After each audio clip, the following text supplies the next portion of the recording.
നമസ്കാരം. ജയശങ്കർ, വള്ളുവനാട് മാട്രിമോണിയൽ, ഒറ്റപ്പാലം. ഇന്ന് പറയാൻ പോകുന്ന ആൺകുട്ടി അരികേഷ് ആർ എന്നാണ് കുട്ടിയുടെ പേര്. 169 centimetre height, 60 kg weight, Bharani നക്ഷത്രം, 28 വയസ്സ്, BSc കെമിസ്ട്രിയാണ്, അമൃത യൂണിവേഴ്സിറ്റിയിൽ നിന്ന് പാസ്സായിരിക്കുന്നു. PG ഡിപ്ലോമ പോളിമർ കെമിസ്ട്രിയിൽ PG ഡിപ്ലോമ സിപ്പറ്റ് എന്ന് പാസ്സായിട്ടുണ്ട്. MBA എടുത്തിരിക്കുന്നത് HAL ബാംഗ്ലൂർ നിന്നാണ് MBA എടുത്തിരിക്കുന്നത്. ഇപ്പോൾ അദ്ദേഹം വർക്ക് ചെയ്യുന്നത് assistant manager in Tata aerospace and defence എന്ന് പറഞ്ഞ സ്ഥാപനത്തിൽ ഹൈദരാബാദ് ലൊക്കേഷനിലാണ് അദ്ദേഹം വർക്ക് ചെയ്യുന്നത്. അച്ഛൻ രാധാകൃഷ്ണൻ റിട്ടയർഡ് ഡിഫൻസ് ഉദ്യോഗസ്ഥനാണ്. സുനിത അമ്മയാണ്, ഹൈസ്കൂൾ ടീച്ചറാണ്. Sister BTech സ്റ്റുഡൻ്റാണ്. കടമ്പഴിപ്പുറം സ്വദേശികളാണ്. കടമ്പഴിപ്പുറത്താണ് ഇവർ സെറ്റിൽ ചെയ്തിരിക്കുന്നത്. പാലക്കാട് കടമ്പഴിപ്പുറം എന്ന് പറഞ്ഞ സ്ഥലത്താണ് ഇവർ സെറ്റിൽ ചെയ്തിരിക്കുന്നത്. ജാതകത്തിൽ പറഞ്ഞിട്ടുള്ളത് ഒരു ദോഷം എന്ന കാട്ടിയിട്ടുണ്ട്. ഞാൻ എല്ലാവരോടും ഇത് പറയുന്ന സമയത്ത് കൃത്യമായിട്ട് ഞാൻ പറയാൻ ആഗ്രഹിക്കുകയാണ്. ഈ ഒരു ദോഷം, അരദോഷം, ശുദ്ധജാതകം അല്ലെങ്കിൽ ദോഷജാതകം എന്നൊക്കെ പറയുന്നത്, അതിൻ്റെ കൗണ്ടൊക്കെ പറയുന്നത് ഓരോരോ ജോത്സ്യനെ ഡിപ്പെൻഡ് ചെയ്യും. ഇപ്പം ഞാനൊന്ന് നോക്കിക്കഴിഞ്ഞു കഴിഞ്ഞാൽ അത് മിക്കവാറും അരദോഷം ഉണ്ടാവാൻ ചാൻസ് ഉള്ളൂ. ചിലപ്പോൾ അത് 1.5 ദോഷം ഉണ്ടാവാം, ചിലപ്പോൾ 2 ദോഷം ഉണ്ടാവാം. ഞാൻ പറയുന്നത് അതിനെ നമുക്ക് ആർക്കും ഇങ്ങനെ കൃത്യമായിട്ട് പറയാൻ പറ്റുന്ന ഒരു കാര്യമല്ല. അത് ഓരോരുത്തരും ഓരോ ജോത്സ്യനെയും ഡിപ്പെൻഡ് ചെയ്യും ഈ കാര്യങ്ങളൊക്കെ. അപ്പോൾ അതുകൊണ്ട് അരദോഷം ഉണ്ടെങ്കിൽ ഇപ്പം ഇതെങ്ങനെ നോക്കുക എന്നൊക്കെ ചിലപ്പോൾ ആലോചിച്ചുകൊണ്ടിരിക്കുന്നത് വീട്ടുകാരോട് പറയാനുള്ളതാണ്. എത്ര ദോഷമായിക്കോട്ടെ, നിങ്ങൾ നിങ്ങളുടെ പണിക്കരെ കൊണ്ട് അല്ലെങ്കിൽ ജോത്സ്യനെ കൊണ്ട് നോക്കിപ്പിക്കുക. സ്ഥിരമായിട്ട് ഒരാളെ കൊണ്ട് നോക്കരുത്, വ്യത്യസ്ത ജ്യോത്സ്യന്മാരെ കൊണ്ട് നോക്കിപ്പിക്കുക. 2 ഫാമിലിക്കും ഇഷ്ടപ്പെട്ട് കഴിഞ്ഞു കഴിഞ്ഞാൽ അത് 4-5 പണിക്കാരുടെ അടുത്തെങ്കിലും അല്ലെങ്കിൽ ജ്യോത്സ്യൻ്റെ അടുത്തെങ്കിലും പോയിട്ട് നോക്കണം. അപ്പോൾ ഒരിക്കൽ കൂടെ ഹരികേഷിനെ കുറിച്ച് ഞാൻ പറയാം. ഹരികേഷിൻ്റെ ഹൈറ്റ് വന്നിട്ട് 169 സെൻറ്റിമീറ്റർ, 60 kg വെയിറ്റ്, ഭരണി നക്ഷത്രം, 28 വയസ്സ്. BSc കെമിസ്ട്രി അമൃത യൂണിവേഴ്സിറ്റിയിൽ നിന്നാണ് പാസ്സായിരിക്കുന്നത്. PG ഡിപ്ലോമ പോളിമർ കെമിസ്ട്രിയിൽ സിപ്പറ്റ് നിന്നാണ് പാസ്സായിരിക്കുന്നത്. MBA എടുത്തിരിക്കുന്നത് HAL ബാംഗ്ലൂർ നിന്നാണ് പാസ്സായിരിക്കുന്നത്. ഇപ്പോൾ അസിസ്റ്റന്റ് മാനേജറായിട്ട് ടാറ്റ എയറോസ്പേസ് ആൻഡ് ഡിഫൻസ് എന്ന് പറഞ്ഞ സ്ഥാപനം ഹൈദരാബാദ് ലൊക്കേഷനിലാണ് വർക്ക് ചെയ്യുന്നത്.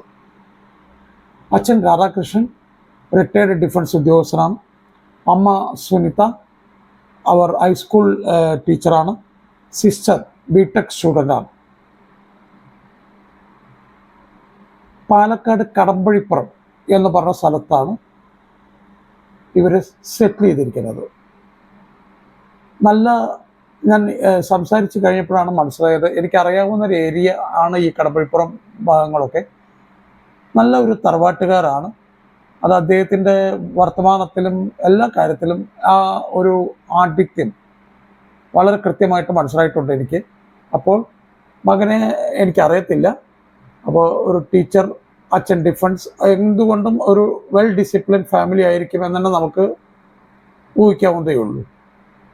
അപ്പോൾ ഏതെങ്കിലും പെൺകുട്ടികൾക്ക് രക്ഷിതാക്കൾക്ക് അത് താല്പര്യമുണ്ടെന്ന് തോന്നിക്കഴിഞ്ഞാൽ തീർച്ചയായിട്ടും വള്ളുവനാട് മാട്രിമോണിയലുമായിട്ട് സമീപിക്കുക. ഞാൻ അവരുടെ ഡീറ്റെയിൽസ് ഒക്കെ എടുത്ത് തരുന്നതായിരിക്കും. എല്ലാ വീഡിയോകളിലും പറയുന്ന പോലെ തന്നെ ഒരു കുട്ടിക്ക് വിവാഹം നോക്കണം എന്ന തീരുമാനമായി കഴിഞ്ഞാൽ കുട്ടികളുടെ രക്ഷിതാക്കൾ, അച്ഛൻ, അമ്മ, സഹോദരങ്ങളൊക്കെ പാടെ ഇരുന്ന് ഒന്നൊരു നല്ല ഡിസ്കഷൻ. എന്താണ് ഈ നല്ല ഡിസ്കഷൻ എന്ന് പറഞ്ഞു കഴിഞ്ഞാൽ, ഈ കുട്ടിക്ക് പല കാര്യങ്ങൾ പറയാനുണ്ടാകാം. അതായത് ഇന്ന സ്ഥലത്തുനിന്ന് നോക്കിയാൽ മതി, ഇത്ര ഹൈറ്റ് വേണം, ഇന്ന ക്വാളിഫിക്കേഷനൊക്കെ വേണം, അപ്പോൾ കൃത്യമായിട്ടതൊന്ന് മാച്ചായി കിട്ടിക്കോണമെന്ന് നിർബന്ധമൊന്നുമില്ലെങ്കിലും ഒരു പരിധി വരെ നമുക്ക് മനസ്സിലാക്കാൻ പറ്റും ഇന്നതൊക്കെയാണ് ഈ കുട്ടിയുടെ ആവശ്യങ്ങൾ എന്നുള്ളത്. അത് അച്ഛനമ്മമാർ കൃത്യമായിട്ട് മനസ്സിലാക്കണം എന്നുള്ളതാണ് എനിക്ക് ആദ്യമേ പറയാനുള്ളത്. രണ്ടാമത്തെ കാര്യം, ചിലപ്പോൾ അങ്ങനെ ഒരു സംസാരിക്കുന്ന സമയത്തായിരിക്കും ആ കുട്ടി പറയുക എനിക്കൊരു വിവാഹ ബന്ധം ഒരു ലവ് അഫെയർ ഉണ്ട്. അപ്പോൾ ഈ ലവ് അഫെയർ ഉണ്ടെങ്കിൽ ആ സമയത്ത് മനസ്സിലാക്കി കഴിഞ്ഞാൽ പിന്നെ നിങ്ങൾ കൂടുതൽ ബുദ്ധിമുട്ടേണ്ട കാര്യമില്ല. ആ ലവ് അഫെയറിനെ പറ്റി കൂടുതൽ അന്വേഷിക്കുക, നമുക്ക് യോജിപ്പിക്കാവുന്നതാണോ എന്ന് മനസ്സിലാക്കുക. ചിലപ്പോൾ നിങ്ങൾക്ക് ഇഷ്ടപ്പെട്ടു എന്ന് വരില്ല, അത് ആ കുട്ടി പറഞ്ഞ് മനസ്സിലാക്കുക, ഇന്ന കാരണം കൊണ്ട് ഞങ്ങൾക്ക് ഇഷ്ടപ്പെടുന്നില്ല എന്ന് പറയുക.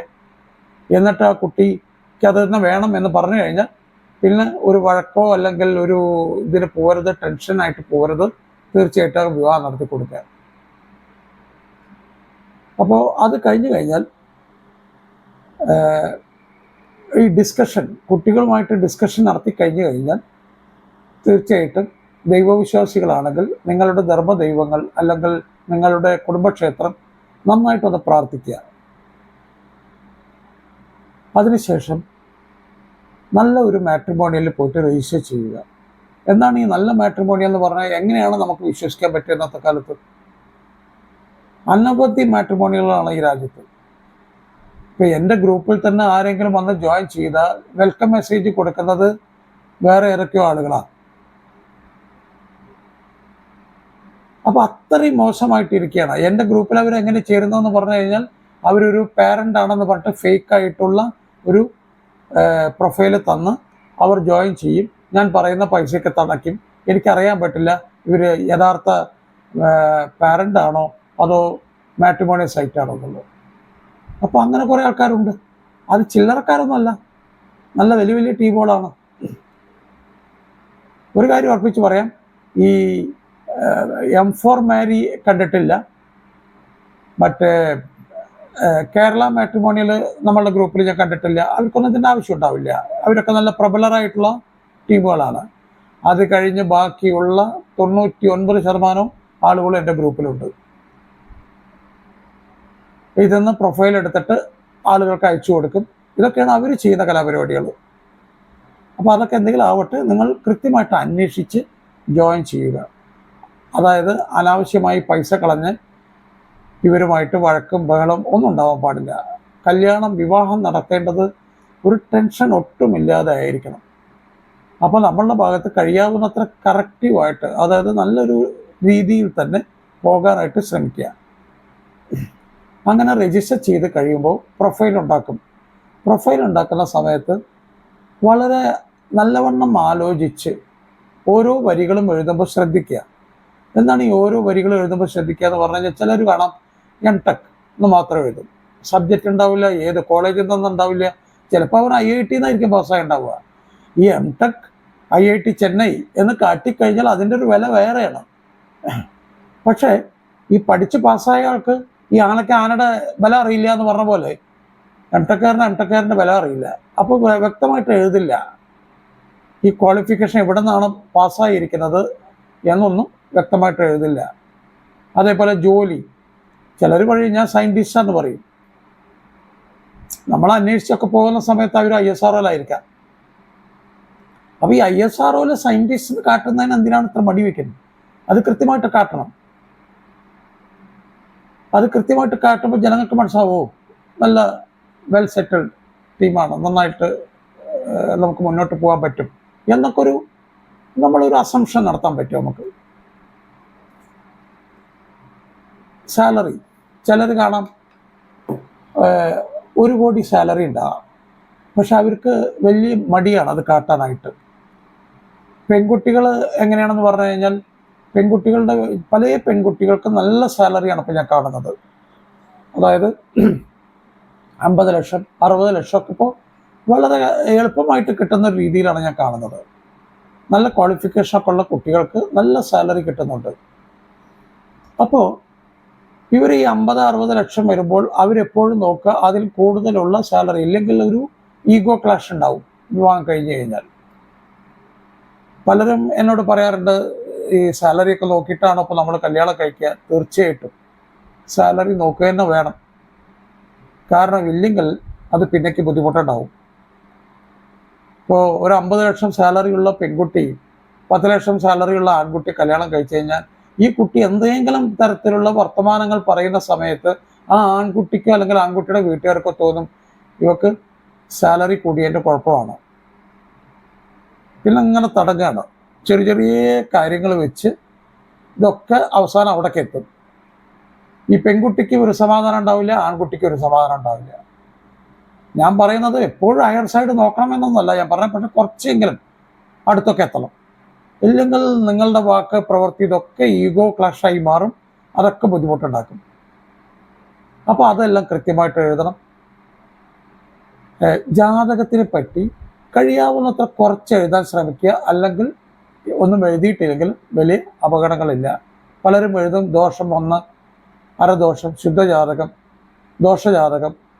അങ്ങനെയൊന്നും നമ്മൾ പ്രത്യേകിച്ച് കാട്ടേണ്ട ഒരു കാര്യമുണ്ടെന്ന് എനിക്ക് തോന്നിയിട്ടില്ല. കാരണം അതൊക്കെ ഓരോ ജ്യോത്സ്യം നോക്കുന്നതിനെ ഡിപ്പെൻഡ് ചെയ്യും. അപ്പോൾ ഏതെങ്കിലും പ്രൊഫൈലൊക്കെ ഇഷ്ടപ്പെട്ട് കഴിഞ്ഞാൽ ജാതകം നോക്കേണ്ടവർക്ക് ജാതകം നോക്കുക. ഫോട്ടോ കണ്ടിട്ട് എല്ലാ രണ്ടുപേരും ഫോട്ടോ ഒക്കെ അങ്ങോട്ടും ഇങ്ങോട്ടും കണ്ട് ഓക്കെ ആണെങ്കിൽ കുട്ടികൾ തമ്മിൽ വാട്സാപ്പ് നമ്പർ എക്സ്ചേഞ്ച് ചെയ്യുക. വാട്സാപ്പ് നമ്പർ എക്സ്ചേഞ്ച് ചെയ്ത് കഴിഞ്ഞാൽ ഒരു 15 ദിവസമെങ്കിലും ഇവർ ഒരു ഫ്രണ്ട്ഷിപ്പ് ബിൽഡപ്പ് ചെയ്യണം. ആ ഫ്രണ്ട്ഷിപ്പ് ബിൽഡപ്പ് ചെയ്തതിന് ശേഷം അവർ പുറത്ത് വെച്ച് കാണണം. പെണ്ണ് കാണൽ ചടങ്ങല്ല ഞാൻ ഉദ്ദേശിക്കുന്നത്. പുറത്ത് വെച്ചവർ കണ്ടു കഴിഞ്ഞാൽ കുട്ടികൾ കംഫർട്ടാണോ എന്നുള്ളത് മനസ്സിലാക്കാൻ പറ്റും. കുട്ടികൾ കംഫർട്ടാണെങ്കിൽ മാത്രമേ പെണ്ണ് കാണൽ ചടങ്ങിനൊക്കെ പോകാവൂ. ഇല്ലെങ്കിൽ പിന്നേക്കത് ബുദ്ധിമുട്ടുകൾ പലതും ഉണ്ടാകുന്നതായിട്ടാണ് ഞാൻ കാണുന്നത്. അച്ഛനമ്മമാർക്ക് അവരുടെ റിട്ടയർഡ് ലൈഫിന് ഡിസ്റ്റർബ് ആവും, ഇവരുടെ ദാമ്പത്യ ജീവിതം ഡിസ്റ്റർബ് ആവും. അപ്പോൾ കഴിയാവുന്നത്ര ഒരു കംഫർട്ട് ലെവലാക്കി തിരക്ക് പിടിക്കേണ്ട കാര്യം ഒട്ടുമില്ല. നാട്ടുകാർ പലരും ചോദിക്കുക എന്താ മകൾക്കായില്ലേ, ഇത്ര കാലമായി, വയസ്സായില്ലേ, എന്താ ഒന്നും നോക്കാത്ത, എന്താ ഒന്നും ശരിയായില്ലേ? മകനോട് ചോദിക്കും എന്താ അവനൊന്നും ശരിയായില്ലല്ലോ. നാട്ടുകാർക്ക് ഇതൊക്കെ ചോദിക്കാം. അവരാ വഴി കൂടെ പോകുന്ന സമയത്ത് എന്തെങ്കിലും ഒന്ന് ചോദിച്ചു കഴിഞ്ഞാൽ അവർക്കൊരു സമാധാനം ഉണ്ടാവുള്ളൂ. പഠിപ്പ് കഴിഞ്ഞാൽ ചോദിക്കും എന്താ ജോലിയൊന്നും ആയില്ലേ.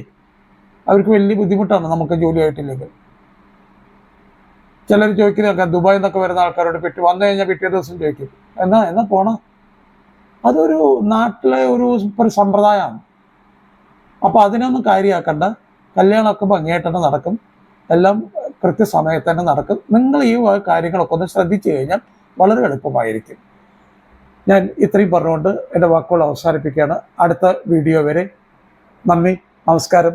ജയശങ്കർ, വള്ളുവനാട് മാട്രിമോണിയൽ.